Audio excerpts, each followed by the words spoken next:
It's a way for people with additional needs to store their details so in an emergency, the Joint Control Room, the police, can figure out who they are, what their needs are, get in touch with the loved one sooner. And David, why is this important, and why are you guys working with PDMS, who are behind this, that Alexandra's from? Why is this important to people that use the services of Manx Crime Welfare? I mean, there's going to be an instance where at any point any of us could find ourselves in a situation where we may not be able to answer a question. So if a police officer came across somebody who was a little bit confused, sort of wanting a little bit of help, you could quite often say, well, can you tell me a name? And there are times when I might not be able to answer that question. We don't always carry ID on us as well. So it might be if one of our members, for example, ended up in a situation where they got a little bit lost and confused, how does that police officer identify that person? It's very difficult, because I didn't know until we started working with Alexandra, get it right, Dave, as well. It's too many Alex, as you see.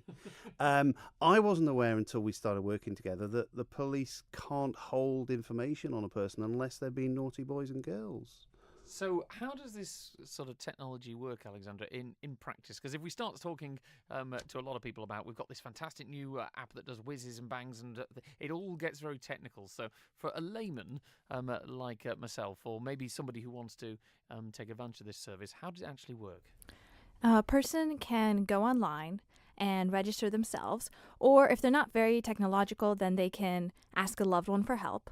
Alternatively, they can contact one of our charity partners, who are Alzheimer's Society Isle of Man Live at Home schemes, Manx Deaf Society, and of course Manx Crime Welfare Society. If they want to register themselves, then they can go to firstpoint.signedup.im. And the other question I was going to ask you is that this must have taken a huge amount of work behind the scenes. I mean, who's been involved in sort of helping you out and supporting this project from the outset?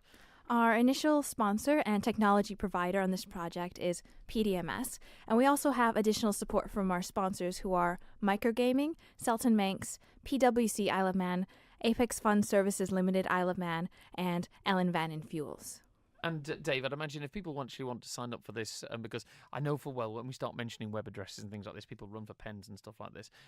If they get in touch with you guys at Manx Crime Welfare Society, will you be able to give them a sort of a helping hand towards this? Absolutely. We fully understand that not everybody is online. A really important point to put across here as well is that we're all told every day that we need to be very careful with the information that we share with people, and rightly so. There are lots of scams going around, and we do hear these stories all the time. It's just to reassure people that this information is only available to the police and to the Joint Control Room. So this is not available for somebody to flick through in their lunchtime and go, look at that person. Also, the information that's needed is quite limited. You don't have to give them, your dog's name, what you had for dinner last night, what colour car you've got. It's just simple information, and usually a photograph, if that's available, to help a person identify you. So next of kin, address, a name as well. Also something quite interesting as well. If somebody, say for example, was autistic, or could get, sometimes people can get quite upset at times if they're approached in a certain way. Some people don't like to be touched. And those things can quite easily escalate into a problem for a police officer. So having a bit of information that says, this person doesn't like to be touched, this person likes to be called Fred, Steve, Alice, that information can be really, really important and can prevent something turning into something it doesn't need to be. So just to remind us again, Alexandra, what's the web sign-up address that we mentioned there before? It is firstpoint.signedup.im. You can also search for the First Point Community Portal on Facebook, or on Twitter we are at FirstPointIOM.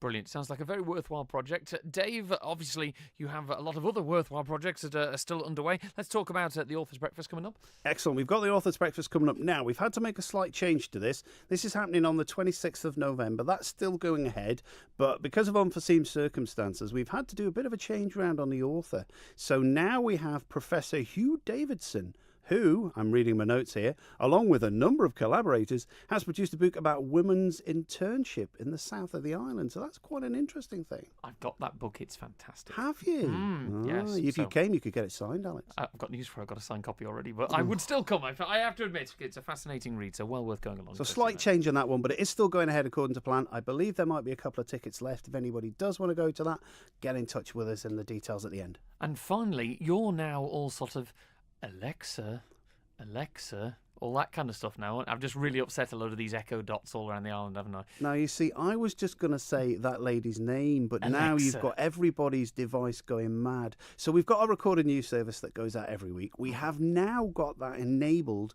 on these Echo devices. So anyone who's got one of these her name devices at home, Alexa.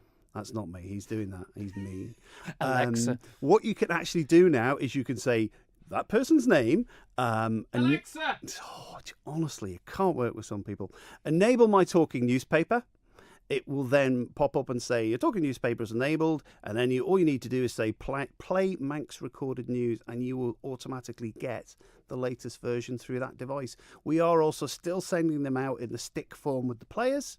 If anybody wants any information about that, give us a shout. It's a great service, goes out every week. And I mean, joking aside, in all seriousness, these AI, as they're called, aren't they? Artificial intelligence. That it is something that I know from behind the scenes of working here with our website that it takes a lot of effort and a lot of work to ensure that it's that simple at the other end of those, isn't it? So I can imagine there's been quite a bit of a lot of preparation in the planning of that one. There's actually an organisation in the UK that we were put in touch with who's offering this service to all the talking newspapers around the UK. So there's lots of them there. These devices are absolutely brilliant for people with sight problems because there are no dials, there are no screens. It's all controlled with your voice. So even if it was just used for telling the time, getting the news in the morning, information, financial information, whatever, they're an absolutely brilliant device. They're not expensive, and we have a couple of them up at the centre, so if anybody did want a demonstration of how these things can help. You do need an internet connection, so that's something you've got to be mindful of. So it's a great idea to get it for a family member or a friend, but they do need to have that internet access for them to work.